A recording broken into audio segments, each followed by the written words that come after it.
Hey Ali, What's up? I'm good. How have you been? How's your trip? Hectic? Exhausting, man. Exhausting. Like I'm seeing stars around my face, above my head. Like, you still have to manage some operations. You still have to manage a few things that were happening. You still have to manage family. You still have to manage a lot of things in parallel. Yeah. So it's been a minute, but the trip was very successful. We had like our operations in the GTA are just growing exponentially. They're doing 400% every every month. We just launched in what late April, and for now, like in April, maybe we did 10 students, and no, we did like 4 students in April.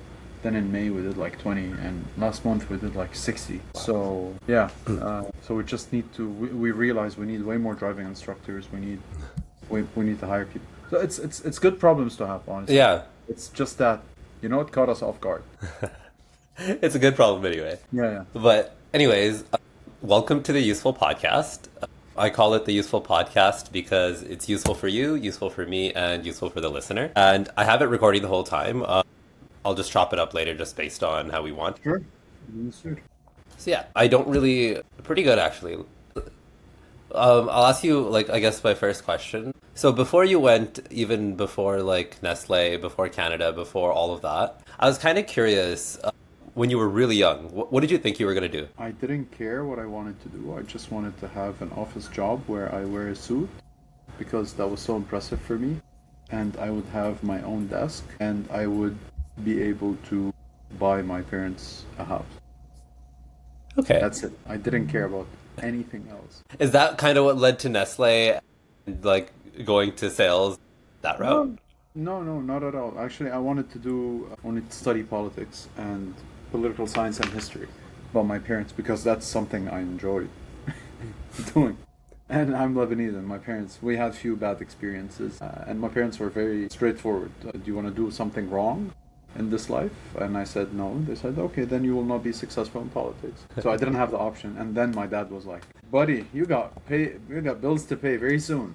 So I had to switch to business. Then I wanted to do marketing. Then I had to switch to finance because we couldn't afford private university. So I went to a public university, and they only offered finance in English. Everything else was in French, and I wanted to make that pivot to start learning in English because all of my education has been in French. So I did it, and then I got my first job through my finance degree. And then I noticed that the market doesn't hire who's better. The market hires who has a more prestigious name and better. So the name needs to be important. And then I applied for a scholarship. I got my MBA from the Lebanese American University. It's very decent. It's a big name in Lebanon. And even before I graduated, I had maybe 6 or 7 job offers. I switched market. I went to Dubai market. I worked with P&G. Then, little less after a year, I was headhunted by Nestle.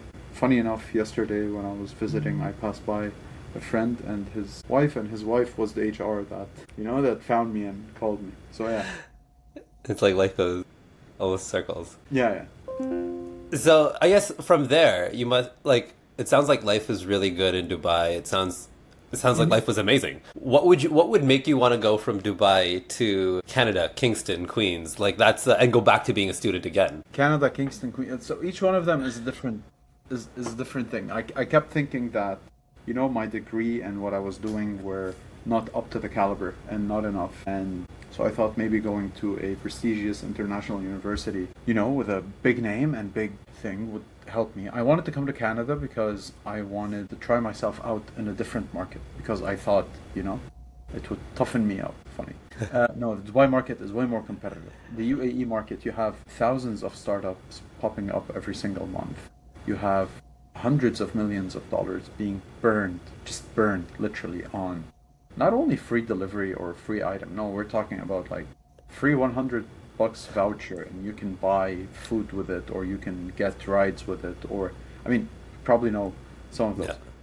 So I wanted to come to Canada because I wanted to go to a place where it was North America. So I wanted a place that I had, you know, big businesses competing. I speak French, so I know that speaking French would help here. And I speak English, so I speak both languages. Queens, it was between U of T, McGill, Queens, and Ivy. And even before I got to development, like very developed points with other universities, I got scholarship from Queens. They were very interested in what I was doing. I felt like, they were just waiting on a profile like mine, and I felt very comfortable.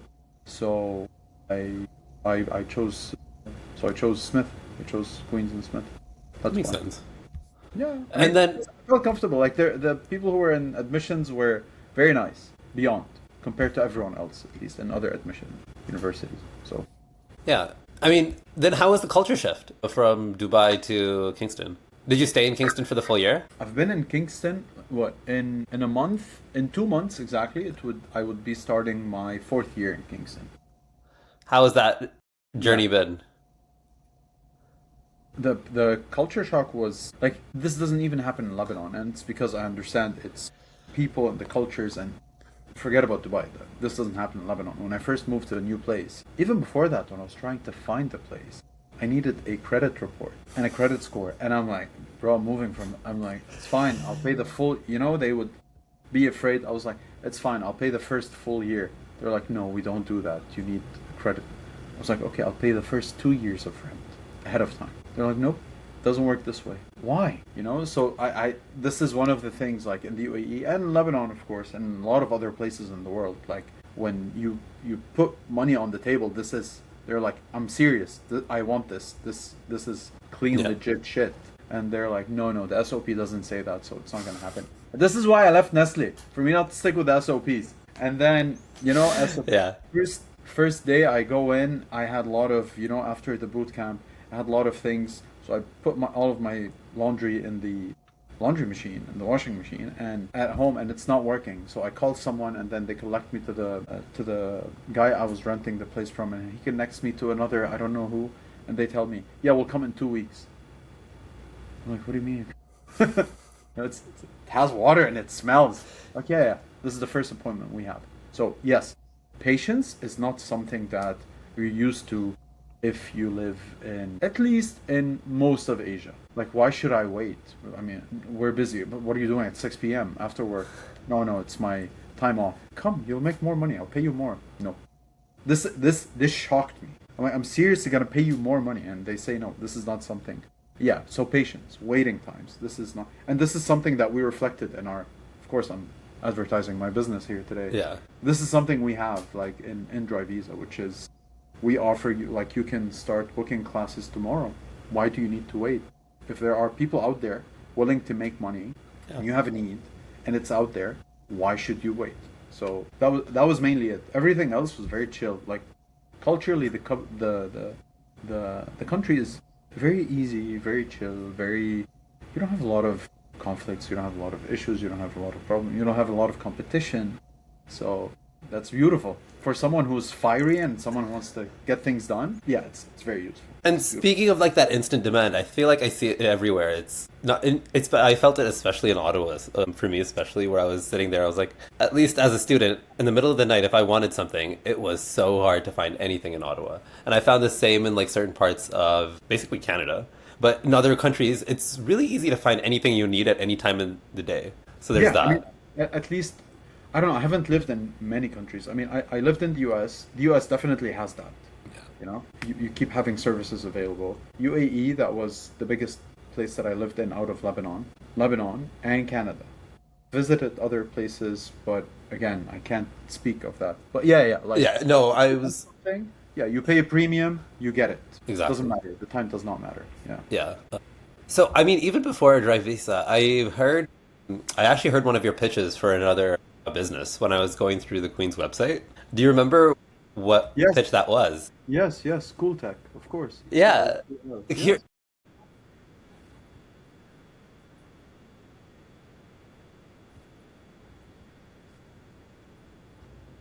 kind of curious how that went, how that space shifted. So, my main reason for coming and doing a master's degree in innovation or an MBA or whatever it is was I wanted to shift to sustainability because I was a big fan of sustainability and I still am. And my passion for sustainability and a business in sustainability combines my passion for business and for sustainability. Like I actually, can we curse? Yeah, you can do I whatever. fucking care, you know? I care about, like to start off because of the because of the trash and everything else, we have inclined rates of cancer in Lebanon. And my mom was one of those folks who had it because of this. So I've seen it firsthand, but I've seen a lot of other folks, who can't afford shit. So, but that was stuck in the back of my mind. The more research I do, the more places I realize that there's a lot of other places that could really use things that have to do with sustainability. And if you look at the charts, Yeah. it's not those countries that are producing the CO2. They're just, living like the CO2 is being dumped on them end of day. So I wanted to go to a market where it produces proper CO2 and to work on it because I really cared about it. And I talked to McClellan, Jim, and I explained to him the entire process. And I talked to every single professor. I was like, find me something. And he introduced me to CoolTech. They have a CoolTech.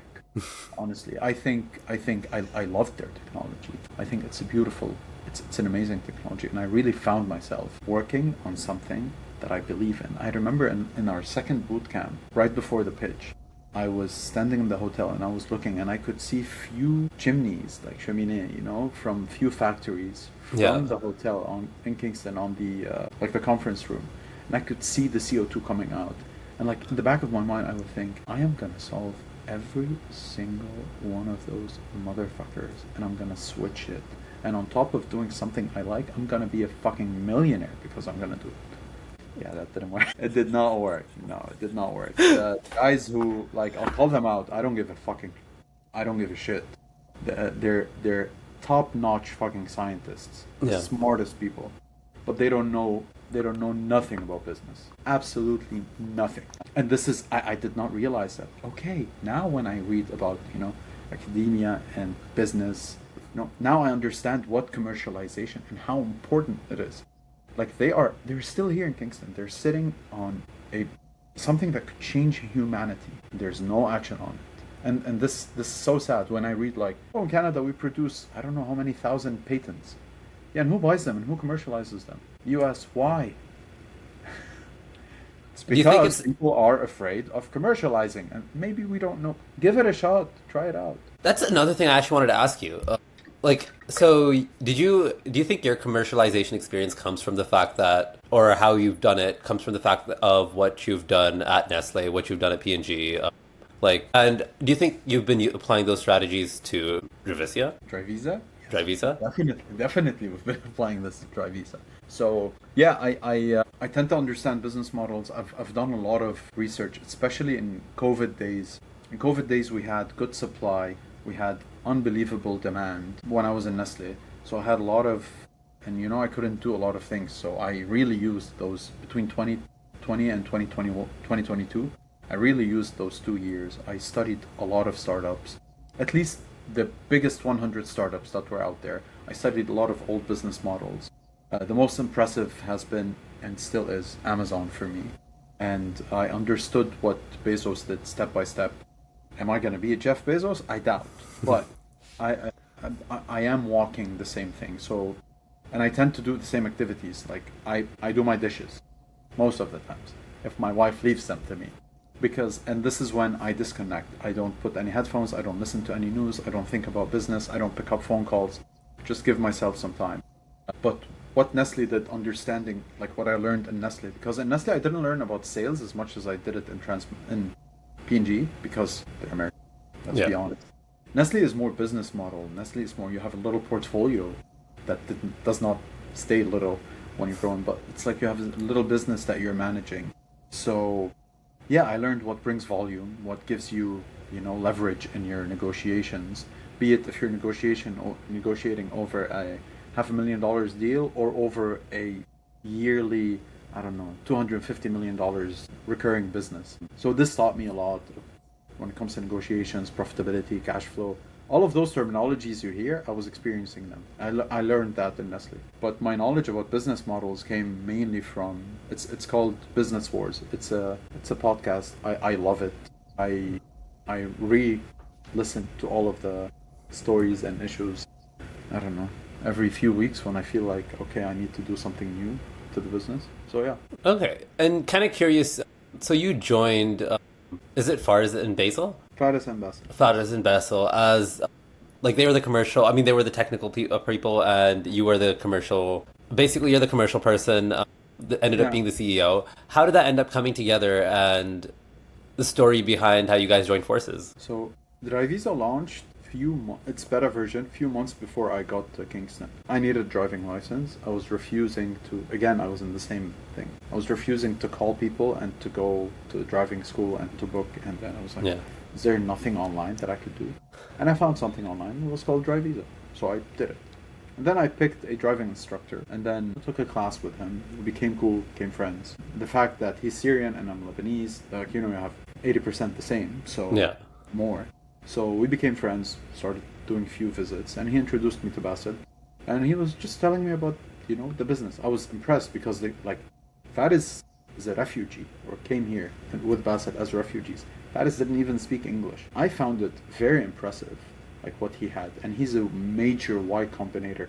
Like, you do not expect from driving instructor to be a major Y Combinator guru that knows every single startup and every single, story of it. I'm like, Yeah. wow. So yeah, and then he asked me if I could help them in few things in Drivisa. I was like, yeah, sure. One help led to another. Then Drivisa became, so I switched from CoolTech becoming what I was working on with everyone else, in the university or in my class, in my cohort, to Drivisa. And then one project led to another, to another, to another. They wanted me to come in. I said, I'm gonna need some stocks. So we redid the entire business. We restructured the capital table. That's in 2024. And yeah, and since Jeez. then things have been what they are now. So Faris is the driving instructor who's, he has the vision, everything. Bassett is the engineer who's, doing all the back end work in terms of structure of the app and the instructors and what happens, the payments, technically all of the operations. And I do a little bit of what Basil does, and obviously the commercializations, the PR, the events, full 9 yards. That makes sense. It's working. Okay. Yeah, I love it. Curious what you think. I mean, you are doing a lot of things differently than what the industry is, because I mean the driving ed industry is a pretty boring industry in general, but everyone else in the industry is a small kind of local school. So how do you view yourself in terms of how do you view yourself in terms of positioning, putting yourself in the market? How do you think people view you? I don't know how people view me, honestly. We've been struggling, especially when it comes to, the numbers and the expansions and I don't know what and who. How 80% in terms of volume, in terms of number, 80% of driving schools are owner operator, one guy who teaches. He has an agenda probably double the size of this notebook. He takes Yeah. everything. People call him, people text him, takes them down, finishes. He has a lot of papers, a lot of phone calls, a lot of communication, and this takes a lot of time. This is 80%. Then you have the 20%, again, number of schools that are bigger, they have few employees. Someone like Young Drivers has hundreds, if not maybe thousands employees. They have 160 something offices. So I'm gonna guess if they have at least 3, 4 employees in each. They're the legacy, they're the Nestle's, they're the P&Gs. But I know what used to annoy me when I was in Nestle and what used to annoy me when I was in P&G, and what used to annoy the business units, which was little upcoming brands that one day they have one facing on the bottom shelf after and you leave them after 2 months they have bigger. Then you read the market share readings and you see them growing exponentially and you flag it, and then obviously no one in the BU listens to you. Yeah, they're nothing. Then one thing leads to another, 6 months, 8 months, 10 months, 1 year, a year and a half. It's way too late for you. You did not change anything, you didn't acquire them. They're competition now. With little. Of course, I used the same strategies. I was somewhere in a corner attracting people by a solid, price point, and then I used that money to build something else to increase the shelf, the facings that I had on the shelf. Now I'm no longer on the bottom shelf. I am up, and now I'm GTA, so I'm getting more to the eye level. This of course brings positives and negatives. I think everyone else thinks that we're gonna be like driving schools. I think driving schools think that it's a fad. We're gonna come and we're gonna go. I know what they talk about us. Yeah. We're talking to students. We get a lot of students from them because they keep their students waiting for months. So a lot of students, at least we have 5 to 7% every month of our students coming from other driving schools because they had bad experiences. So I know they tell them they're not certified, they might not know. they're immigrants. I don't know much. I've seen them, and this is not only like this is not a Kingston thing. Ottawa. Yeah. We have immigrants shitting on us for being immigrants from the same countries. Okay, saying that I don't know. I would look into that. Are they certified? And they know we're certified, and then they tell us, oh, you can't operate here or you can't operate there. And but it's all talk. We have all the papers. We were audited Jan. We were booked by the MTO for 3 days through an audit company. They finished the entire audit in 3 hours because we don't have papers. We have everything available 24/7. So yeah, and I think customers are like view us as someone who's certified, and they don't know how much they can trust us for now, at least in the new areas, like in Toronto now. But they go on, they see decent website, they see verified payments, they see verified social media accounts, and they're like, you know what? And like we made it very easy. You can start with us for $49. You don't have to pay a fortune. So they're like, it's worth taking, like the risk. But in Kingston, no one takes the risks on us. In Ottawa, no one takes the risk on us. We're known now. So, and this is why the growth there has been steady as well, without having to dump a lot of marketing money. So curious, back to your Ottawa, how you personally visited 47 high schools in 2 days in Ottawa, right? Kind of curious, like how 74. 74? Yes. How did you manage Yep. to do that? Like, what was how did you actually end up cracking a city? Like, I know you said like mom tells mom, but like curious how you end up even going to 74 schools, sorry. So you need on average 5 to 7 minutes per school, and we would start at 8 and we would finish around 3, and we would pick like the road because I didn't do this like this 74. I didn't do it once. Like we do it every 2-3 months. It's not a one time. We've done more than 400 school visits in the last year. So you start to optimize the road. What comes after what? Sometimes in Ottawa you have two high schools right next to each other. The first time you might need few minutes in each high school when you visit, but then then they know you, they've seen you, and they're like, oh, you're the driving school guys. And they're like, where's my chocolate? We go in with chocolate, we introduce them to the business, and we tell them about it. Some of them shush us away. They tell us, no, thank you. No, we can't do this. No, we can't do that. No, we can't have a conversation. They send us to the board. Some of them listen, and yeah, you just have to optimize the entire trip. But most of them have been very, like, they like to listen. And some of them are our partners now. Like we launched 5 high schools now in between Kingston and Ottawa that we launched partnerships and scholarships with. So last week was not this week. This week was Toronto. Last week was graduation week. So we went to 5 graduations and we awarded 5 students with our scholarship. Yep. It's fun. It's fun. I love high schools and kids are fun. It's funny when they call. So curious, now where you're shifting the business model as well. Because you're talking to insurance providers, car dealerships to reach new drivers as well. Mm-hmm. So, like, are you more looking at a customer acquisition? What are you like? Kind of curious about the business model. Are you more like are looking at a customer acquisition model for driving schools, or driving instructors, or how are you looking at it? No, I'm looking for a business model that handles anything regarding your automotive journey from the beginning till you're done with life.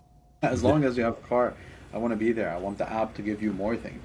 So we want to help you buy a vehicle at a discount. We want to help you get insurance at a discount the same way. So we want to revolutionize the entire process when it comes to everything else regarding automotives. The same way we've done it with drivers ed.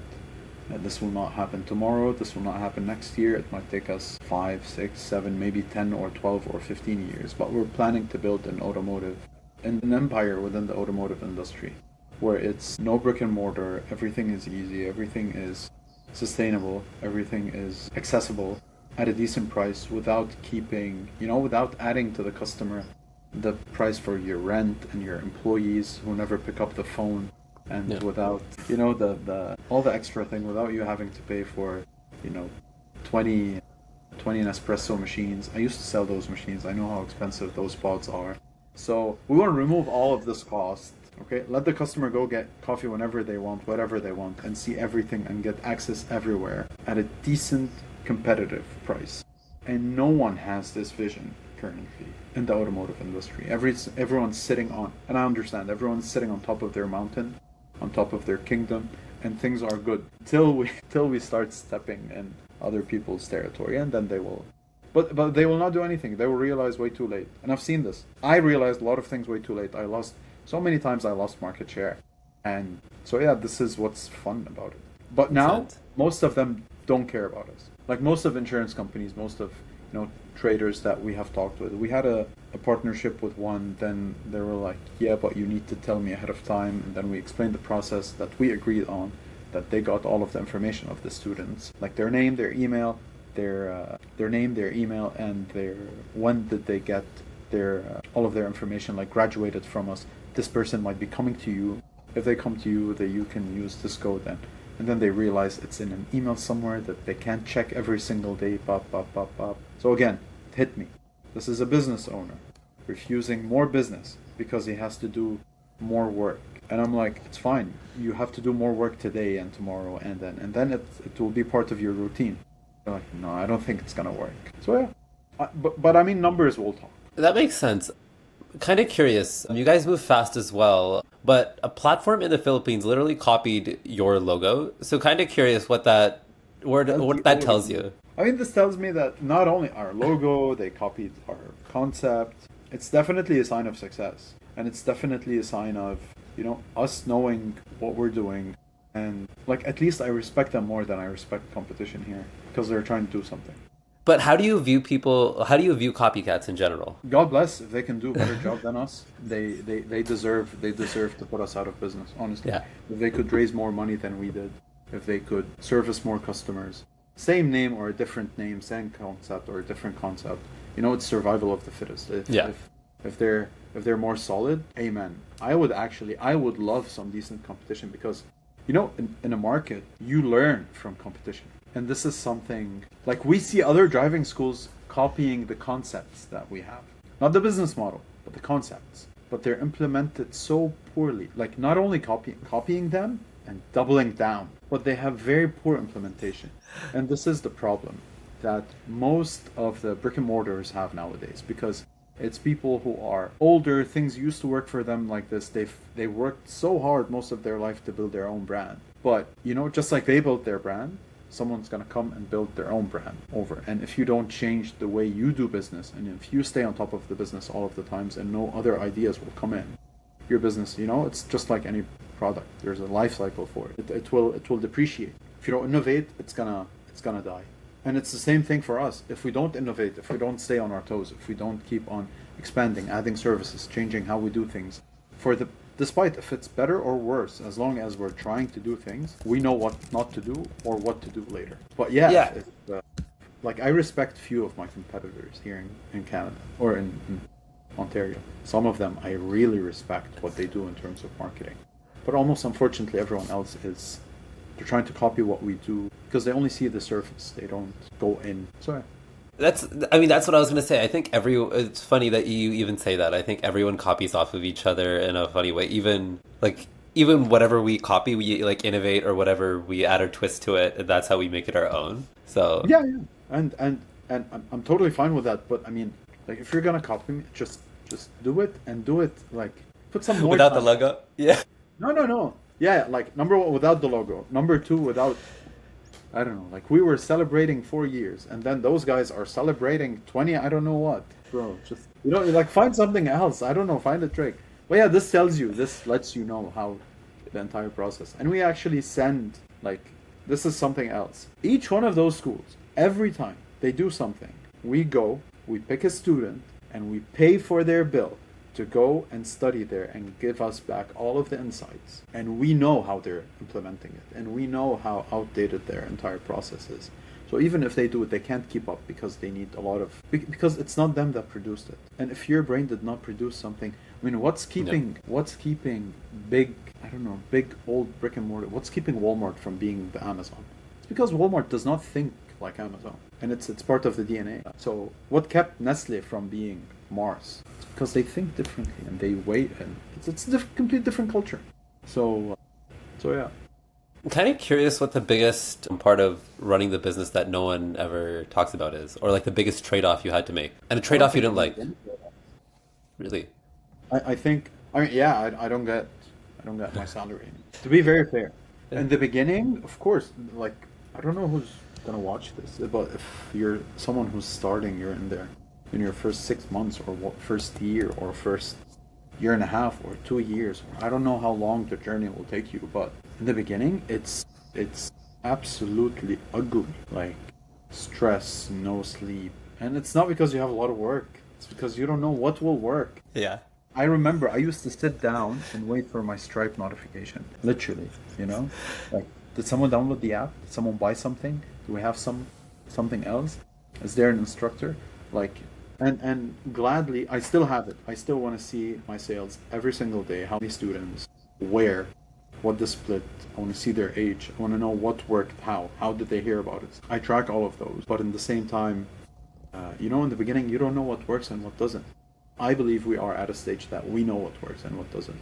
This is why we dropped our customer acquisition cost within less than a year and a half. We dropped it for less than 90%. What do you think helps most with your customers acquisition? Them knowing that we exist. That's it. I swear to God. I mean, again, I give you an offer that is so affordable, so easy, so quick that no one else does.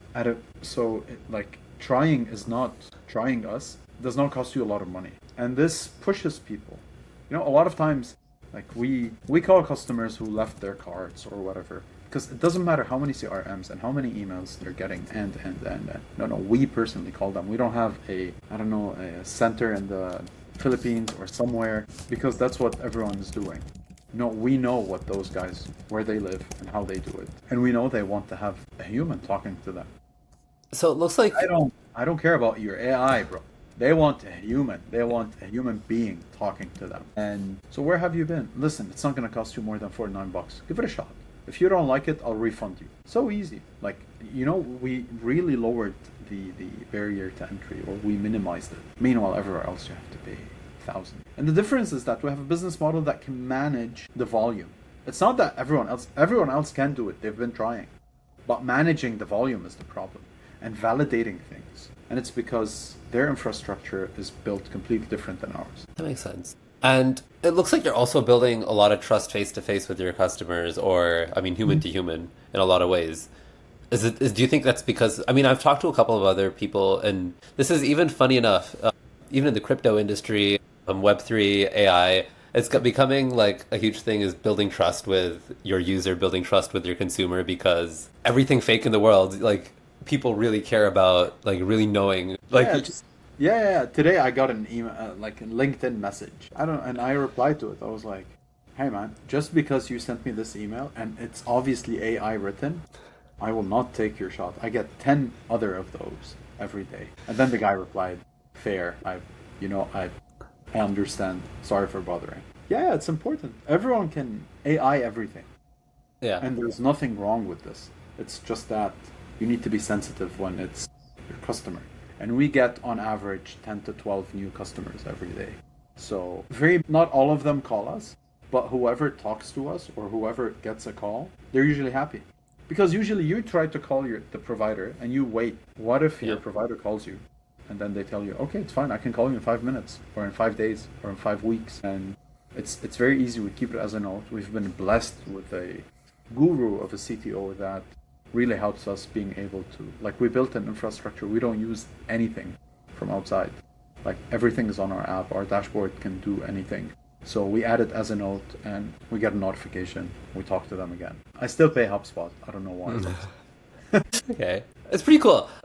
I mean, zooming out, what would Drivisa look like? I mean, 5 years out, or not even 5 years out. I would say, yeah, 5 years out. Let's say. 5 years out. So Drivisa would be, I think from now till 5 years, we would be doing around anywhere between 50 and $80 million in revenue yearly. We would be, I mean, our projections this year is to do 100%, which is to land on around $600,000 or $700,000, 100+% growth. So if we can, and this is like just the start. We just launched in Toronto in the GTA. Yeah. It's 7 times the market we were servicing. So yeah, and it's already 40% of our business last month. So that's number one. Number two, I think we would be in every province in Canada. I think we definitely would be providing already other services, like for you to be able to purchase a vehicle through us or your insurance. And we would be in at least 10 US states. Okay. And curious, because of what you were hinting at, do you find it easier specifically with the younger generation and how most of your services are digital? Of course. They love it. No one's gonna. I don't need to call someone. I don't need to text them to align. Like especially kids, they hate texting. They hate having a conversation. They feel very stressed when a 30, 40, or 50 years old older person who will teach them how to drive texts them or gives them a call or to align on a time. They're like, I don't know my time, and I've heard that. Like I've heard it firsthand from there's a volleyball team that we sponsor in Ottawa, and I remember the entire team was like, "We're so happy, man. We could book." They didn't say man, they said bro, because that's what they use. We could book without like explaining when do we have a time or where or whatever. We don't have to explain like no, on Saturdays I don't have practice at this time, so I'll be here. But during work weeks, like working days or school days, I'm here, different locations. Oh, you have the same instructor. I like this guy, so I can take with him on the weekend and during the week.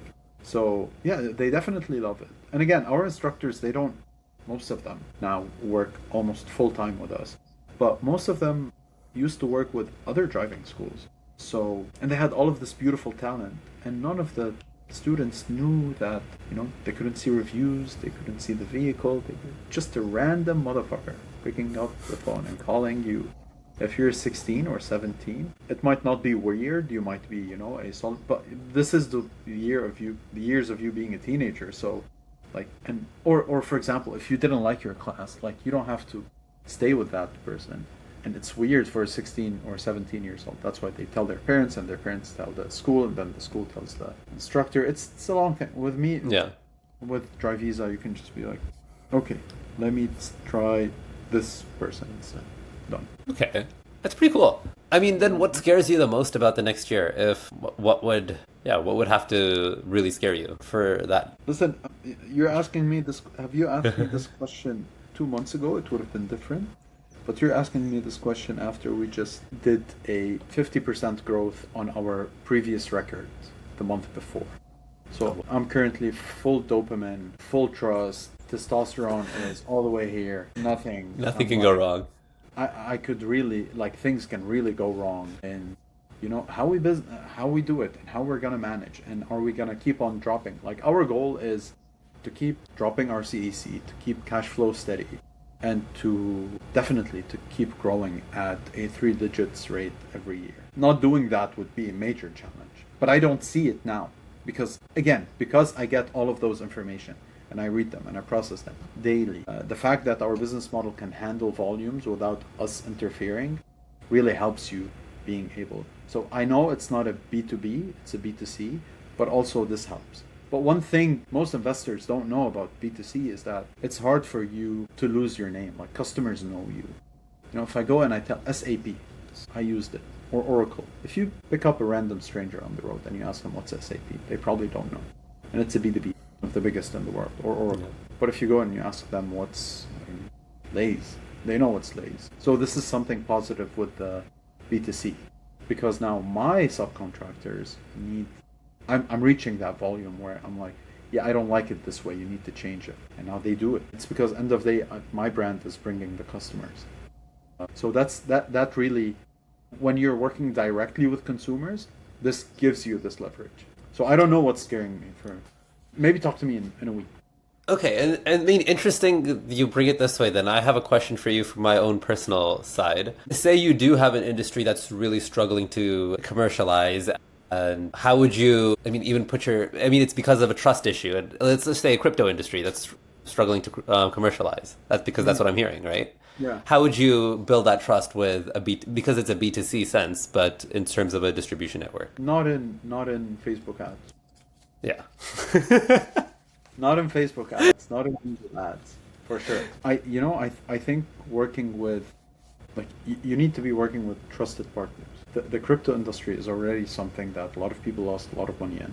Yeah. A lot of people made. I know someone who used to work with us in Nestle who became a millionaire, and he just, left Dubai and went to live in Bali. Of course, this is, the mecca of Yeah. cryptos. I think it needs to be humanized in the entire process. I think recently they removed all the ATMs for crypto in Ontario or in Canada. Like this doesn't help. Yeah.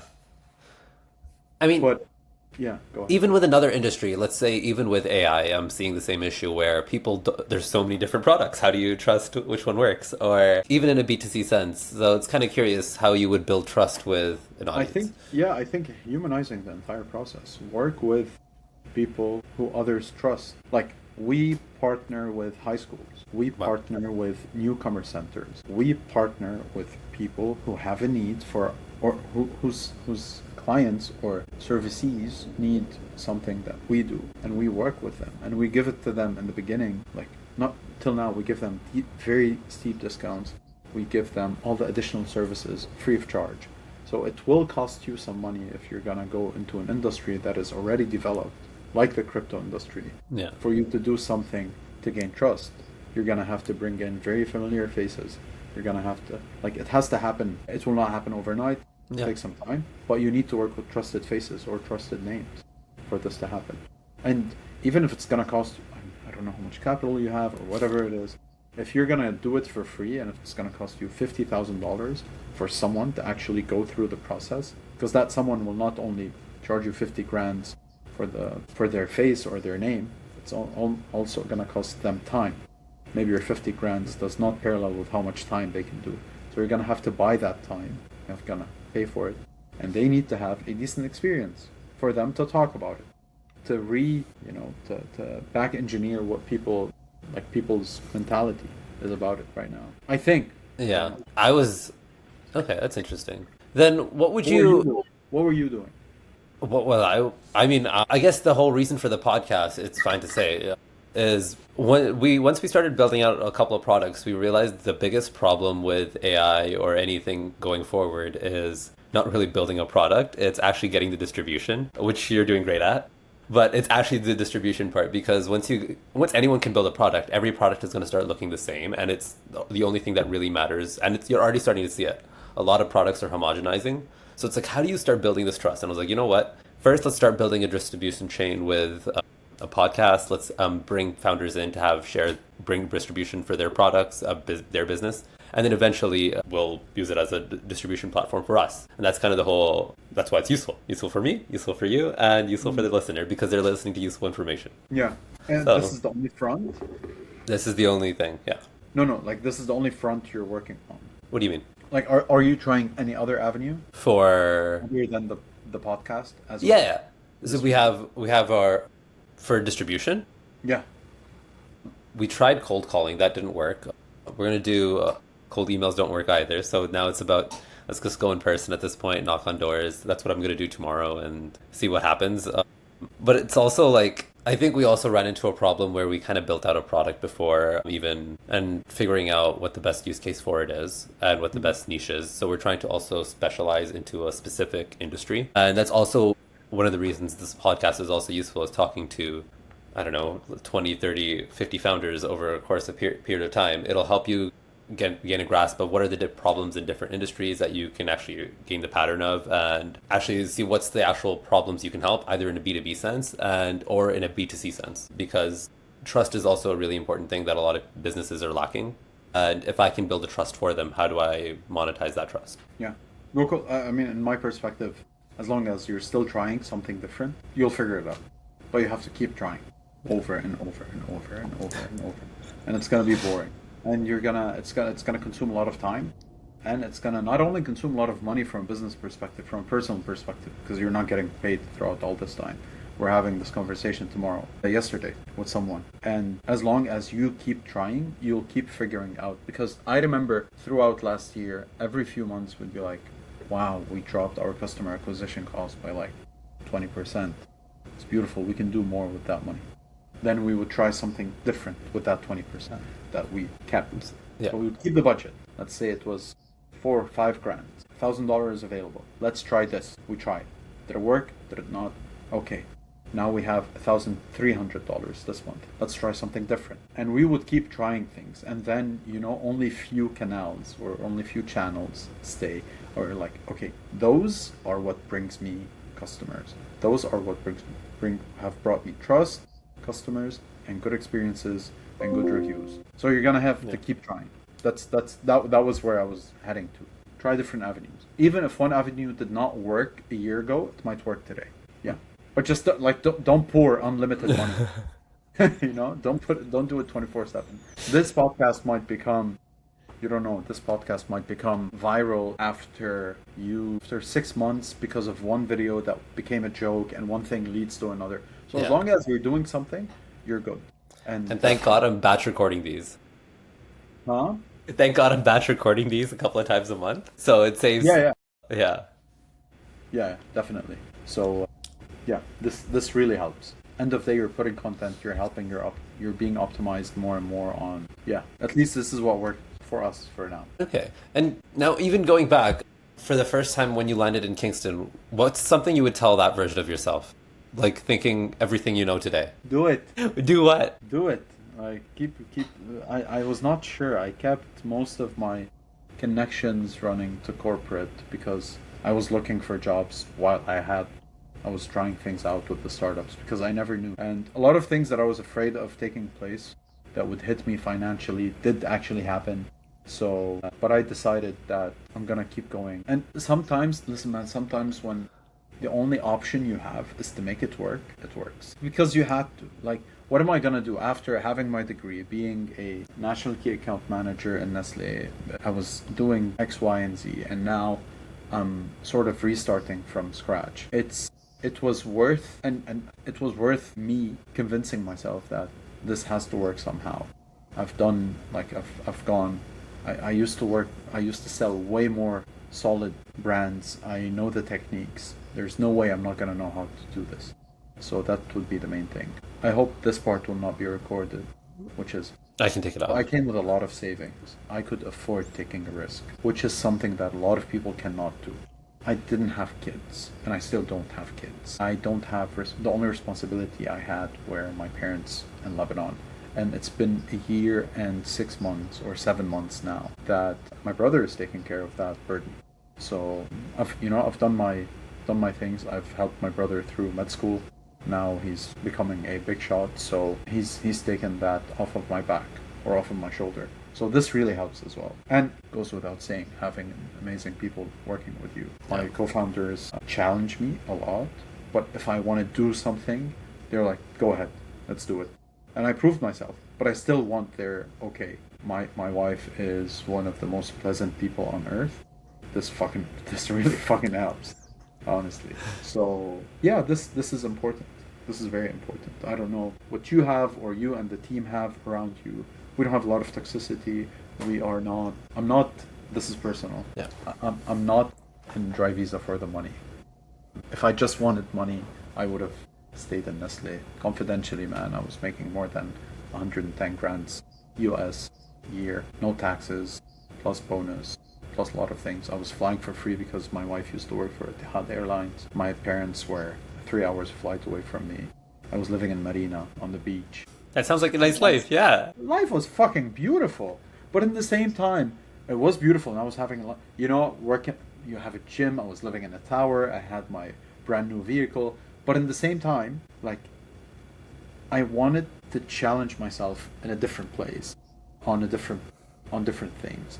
And I wanted to have an international experience, as if my Dubai experience was not enough. But I mean, still, for me back then, it was not enough. Now, if I would look back, I would think it's enough, or it was solid. So you think you came to a smaller market? So bigger, small, less competitive market? Yeah, it's way bigger in terms of, yeah, I mean, it's a 2 point something trillion dollars, right? That's Canada. Yeah, the entire UAE is around half a trillion. So it's at least 4 times the market size.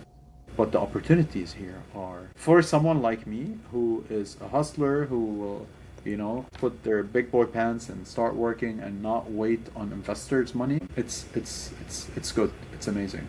But in the UAE, if I was doing this concept, I would probably not survive for 2 or 3 months. Not only it's expensive to live there, but I mean, people are thirsty for innovation. I remember we have like customers who live in the UAE and they have like they're Canadians. Their kids want to come here for school.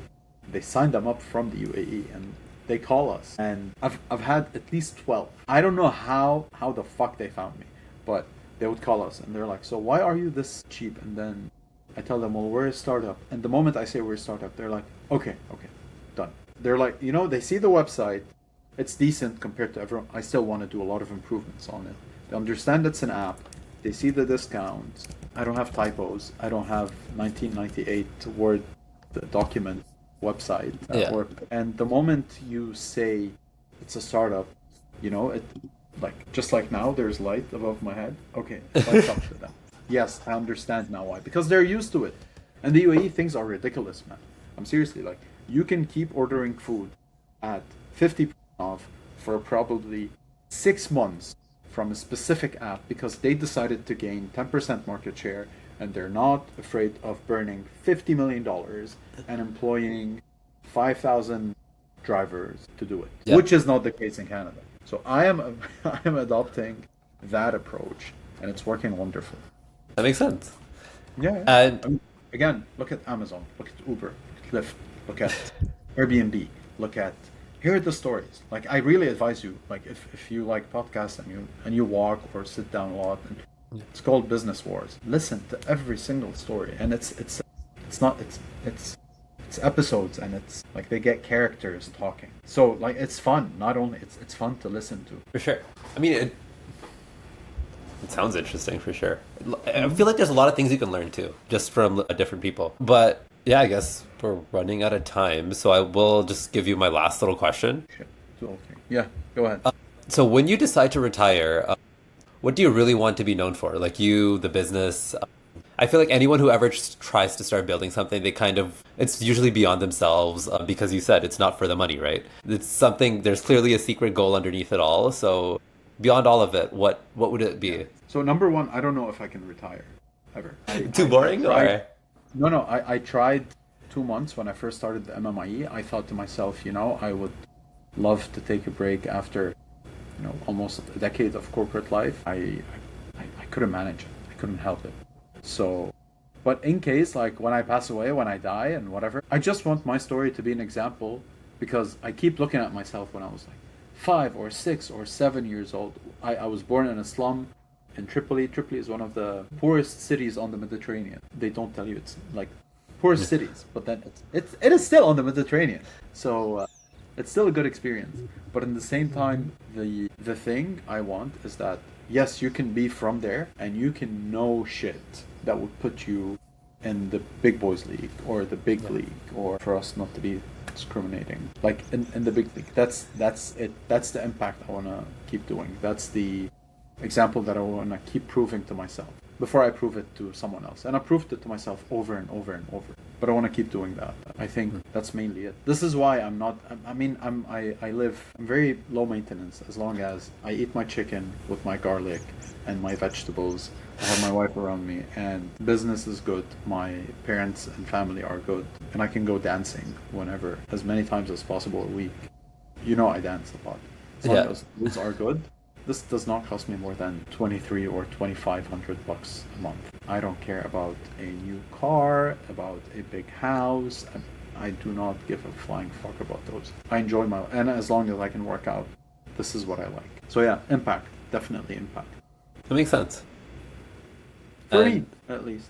yeah, it's like you want to leave an impact and you want to have people look at you.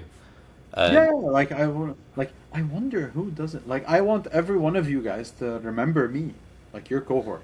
My cohort for sure remembers me. Other cohort. I'd like for people to say, not necessarily only in university halls, but in other places, like to talk about our story. Yeah, where there are a bunch of newcomers and immigrants, and one of them didn't even speak English, and they did this, and that, and despite everything they faced, they were able to do one, two, three, four, five. And now this is the biggest driving platform in Canada. This is like 15 years from now or 20 years from now. Like I want to be the biggest platform for everything regarding for driving. everything. Everything. Automotive. Everything. Yeah. Automotives, exactly. It might, listen, we might get acquired before that.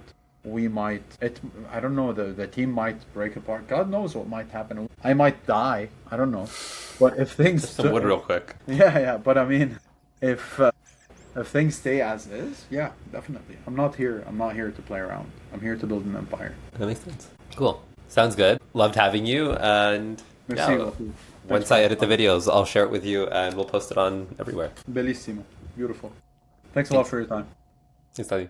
Have a good Bye. one. And please, like, if you have an iPhone, they're on Apple Podcast. They're free. If you really want to do something for the business and you really want to track things, like, just listen to the stories. Uber Yeah. versus Lyft, Hershey's versus Mars, WWE versus WCW, like those things you don't understand.